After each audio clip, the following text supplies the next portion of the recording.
On this episode of Road Dirt, we chat with four-time AMA Pro Superbike champion Josh Hayes. Stay tuned.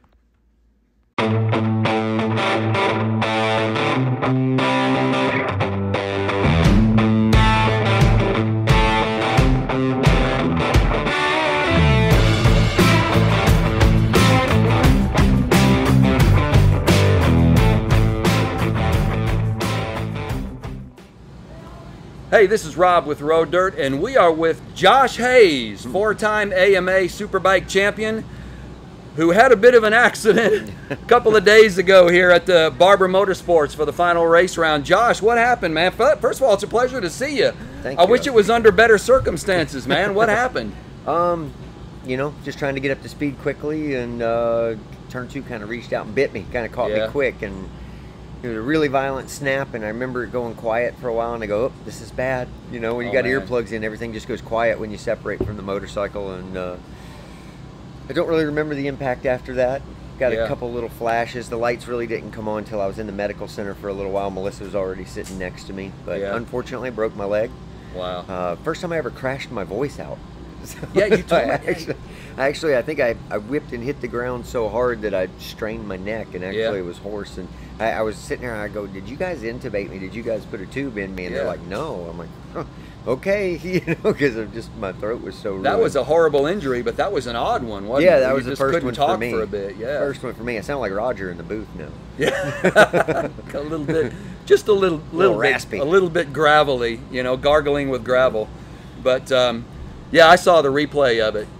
It was actually captured. I don't think any of the MotoAmerica cameras captured. It was captured by, I think, a security camera on the track or something. Kinda. It was early. It's first session. They usually don't have MotoAmerica Live running quite yet, and so if anything, they're just testing the cameras. But the camera that got the full crash, there were some of the other cameras actually had some footage, but the one that actually got the full crash, it wasn't really in focus that well. So I think it was kind of their setup and get everything up and running kind of part of the deal. Now you've been running with the Squid Hunter team until this year. I'd never heard of that. Tell me about the Squid Hunter team. Is that one of Melissa's teams, or no? Who are they? It's a cool name too, by the way. A friend, Peter Strack, who had started the program with his guy Jordan Strang, and what a great group of people. I tell him all the time, with at this point in the success that we've had at both Daytona, Virginia, and then to go to New Jersey and have what happened. Yeah. The group of people he has assembled rivals some of the best factory teams I've ever ridden with on their attention to detail.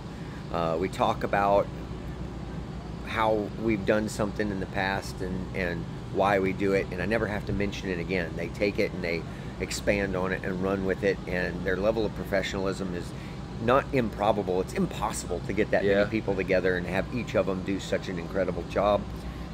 There's not a bad one in the group. It's good. Really, you got a great team. It's really what a thing to come together. Ed Sullivan from Westby connected us. They had done the Daytona 200 with Michael Barnes. They had also done it with Simone Corsi, and so they were dabbling in it already. Ed connected us, and we got to talking and said, hey, let's partner up and do this thing for Daytona. And we had such a good time working together. We had a super competitive motorcycle and had a great race, and just said, hey, you want to do a couple extras? And I just told them, I go, look, I'm really close to the all-time win record. And they were like, oh man, this kind of sounds like fun. Yeah. And we discussed it at Atlanta. They're from the Florida area, so Atlanta, Virginia were kind of the southeast ones, and they were pretty early in the season. They're like, well, which one you want to do? And I go, well, it's kind of your choice. Atlanta, Virginia are both pretty good tracks for me.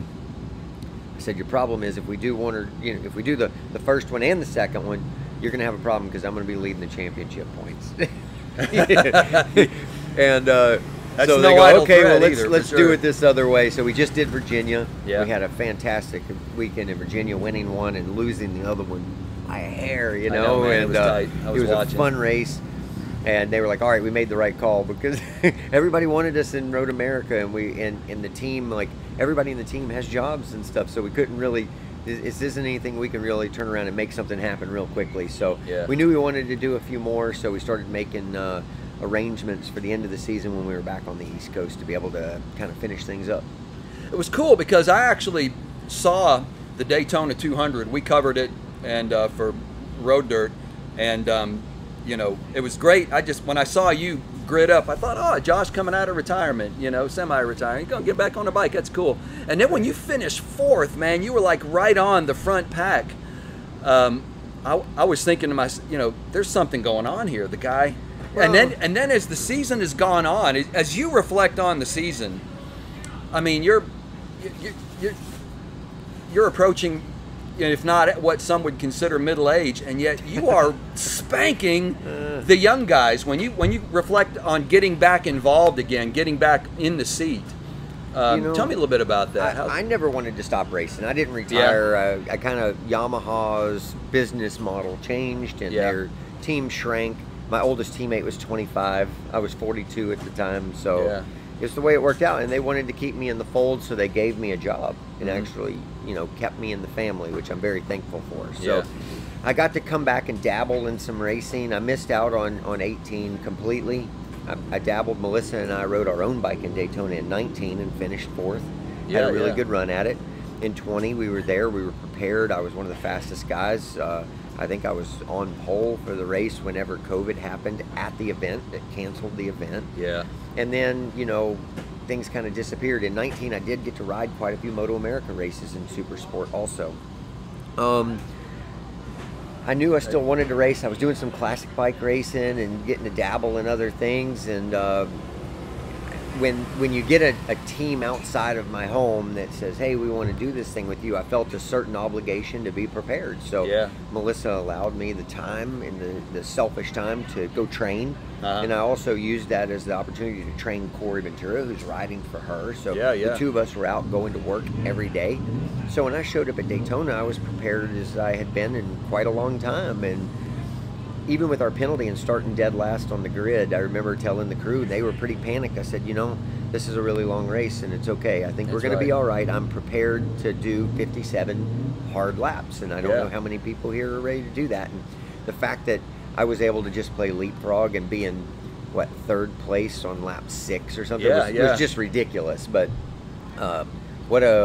you know, I've been lucky in racing. A lot of people are lucky in other things. I've been lucky in racing and being in the right place at the right time, finding my way through the right things, making calm, cool decisions.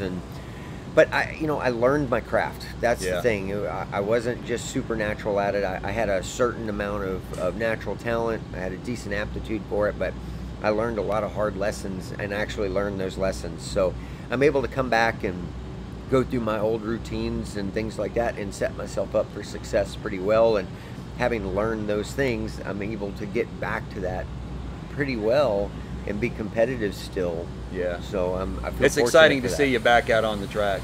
For a lot of us older chaps, it's great to see you out there, man. We're excited for it. I don't think anybody out there loves it more than I do. Yeah. So the passion is still there. When the passion is still there, why not continue to? You're like, I heard somebody refer to you as the Tom Brady of motorcycle racing. Maybe he's the Josh Hayes of football. I like that actually better. He's the Josh Hayes of football, because you do have just a few years on him. Now, you know, you're looking at 50 in a couple of years, couple of 3 years. I'm not good at math, so just to do the math. As your training regimen, have you modified your training regimen any, or are you?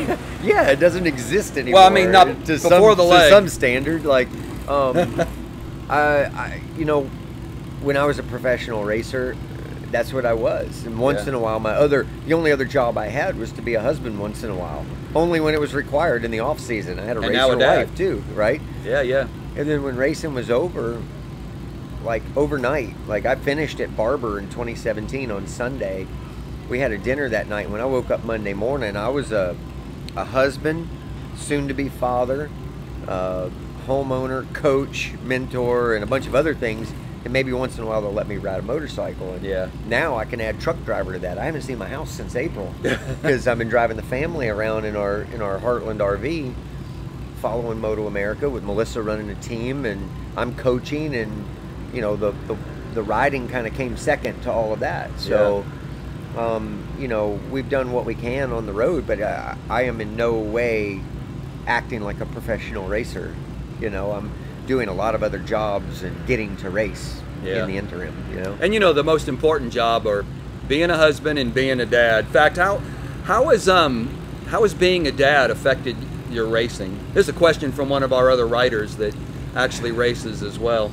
You know, I think I kind of have a gift to blankness a little bit, because I don't think about it, you know, too much. Yeah. I am confident that Melissa is almost to a fault let me know for the whole time we've been married that she does not need me.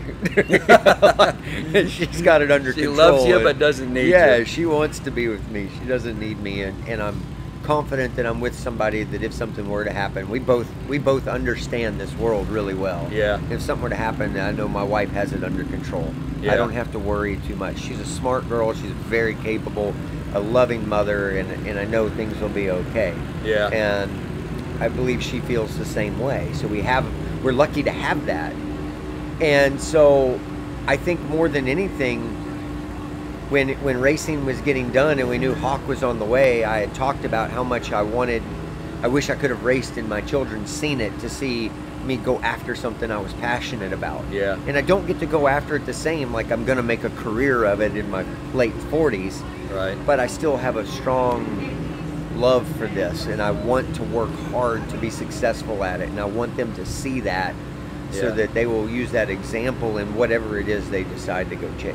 And that was the next question I was going to ask you, but I think you've already pretty much answered that. What do you want your kids to, you know, remember as far as what they've learned from their old man? And I think it's passion and dedication. Yeah, I don't care what it is that they decide to do, right? Like if they my poor mother, she's so mad at me right now, you know, and she's been boasting on the internet 20-something years of me having to do this, you know what I mean? Here I am, 47. She prayed I would never race a motorcycle again, and we're having to deal with this. And so now, 85 wins. You have tied Miguel Duhamel, and I know that is an exciting thing. There were so many of us that were really hoping this last race round you were gonna smash that record more than once. And when you look back over your career, what have been some of your favorite wins? Some of your favorite memories? Just a couple of those briefly. Well, just kind of to tell the story, it was pretty crazy when we came to racing full-time in 1999. Yeah. I won the very first 750 Supersport race I entered at Daytona in 1999, and so that was pretty incredible. And then I would go, you know, on a 3-year dry spell. Yeah. That it would be 2003 before I would be able to win again, riding for Attack Suzuki, and I would win only a couple of races, but go on to win that championship in 750 Supersport. But we were definitely thrown into the deep end where I was racing against all the factory Superbike guys on a 600. So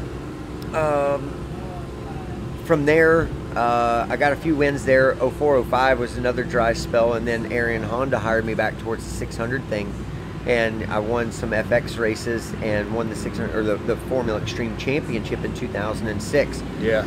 That springboard with the new CBR 600 that came in 2007. 2007 was an incredible season, and I think I won 11 races between Super Sport and Formula Extreme, and that's really where like the wins start to stack up in my credits, right? So 2006, 7, 8, I won quite a few races, and then 2009 when I got to Superbike, at the end of the season I ended up running off 7, and then the next year was a few less, and then when I got to 2012 and ran off 16 pretty quick.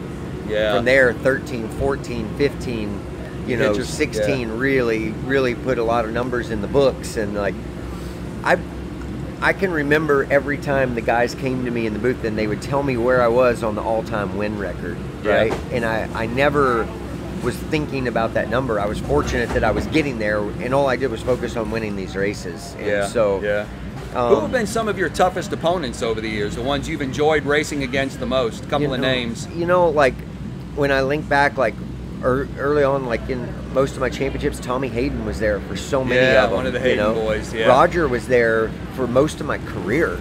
Yeah. Like he came from amateur racing at the same time that I made that transition into pro racing. So he's been there for every step of the way.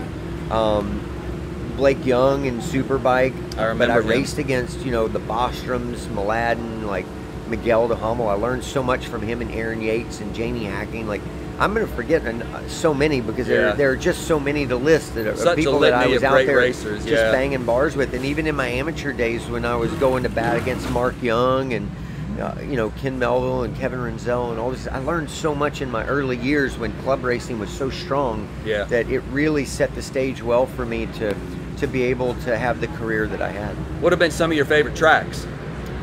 Man, MotoAmerica was always a favorite on my track, list. huh? I just, man, like, it was a track that I felt like I could really grind out laps with top gear straightaways, you know, second gear 90-degree corners at the ends of them, but a little mix of fast corners and slow corners. And I always liked Miller Motorsports Park. I thought that they did a beautiful job with that racetrack. And then, you know, I've had other tracks where I've had a lot of success that weren't necessarily my favorite racetracks. I won a lot of races at Laguna. I won a lot of races at Barber, New Jersey. And so I've been pretty fortunate that I didn't have too many bad tracks on the calendar. Yeah, yeah. If you were to write a script, you know, for like the next 5 years, family, career, what are some things you have hope? I think it's kind of an odd question, I know. I think it would. I don't know how I could. Like, I hadn't scripted anything till now, and my life's been pretty exceptional. Pretty exceptional, not acceptable. Pretty exceptional. It's blessed, you know, and blessed is a good word. And so, like, I've already lived a life that nobody deserves in this world, and so I feel lucky to have had and done this, and everything from this point's a bonus. Yeah, it's kind of like, you know, the successes and the achievements isn't really a matter of pride. It almost makes you humble because you're like, this is happening. This has happened to me, and I'm so grateful, so thankful, so blessed. I graduated high school, started community college, and tried to go racing at the same time. And like, no idea what I was going to do with my life. I really didn't know. When I graduated high school, I didn't know club racing existed, so I didn't know this could happen for me. Yeah. And I mean, I wanted to be a pilot. I wanted to be in the military and fly fighter aircraft. And I was told really young it wouldn't work for me because I had bad eyes. And so I found the next best thing somehow. And the fact that I've been as successful as I have been, and that people I only watched on TV, my name would be up there with their names, is pretty humbling. And I like, you look back and you go, man, if this had been different, or if this had been different, maybe I'd have been in Grand Prix, or I would have been here or there. But man, I ended up where I was supposed to be. And then you think about, you know, if this wouldn't have happened or this would have happened, it might have derailed and put you off in a different direction. My first street bike, I crashed, and I was like, the next day I was going to sell it and buy a brand new motorcycle from the dealership. And had that happened, I could have never afforded to even try racing. You know, it was devastating in the moment, but hindsight's 20/20. This would have never happened for me, right? A crash launched your career. And I had several other times I got, you know, got passed over for an opportunity or something that I was really upset about. And if that hadn't happened, this other door would have never opened, and my racing may have ended, you know, over a decade ago. That's for sure. So after recovery, I know you've got, it's at the end of the season, you've got to, you hoping to get back in the saddle maybe next season? Maybe by Daytona? I think the Squid Hunter guys and I have a plan for Daytona. We'll be there for Daytona. We'd love to see you there again, for sure. You know, like I said, I'm fortunate that I have an understanding family in the same house, and she's like, man, we still have to go get that. And so that'll be our first plan and priority. The Squid Hunter guys, the group, have helped me get to this point where we're now tied with Miguel for that record, and I think they would like to have sole possession of it and help me get there. So I have a feeling we will select some rounds next year and try to go after it. The other thing is knowing that Cam Beaubier is coming back, and he's only about 10 or 12 behind me. You know, he's going to have a decade that he's going to be able to get that record, probably. You know, and I need to pad it a few so I can make it a little bit harder for him. That's right. So you got to push it out there. That would be the goal. That would be the goal. Good deal. Well, Josh, I appreciate your time, letting us sit down and chat with you a little bit. Last day of the race weekend, last day of the season, and I'm glad we got to do it. I'm glad we did too. I'm glad we were able to. I know it. So I appreciate you taking some time out for us. This is Rob and Josh Hayes with Road Dirt. Ride life. you.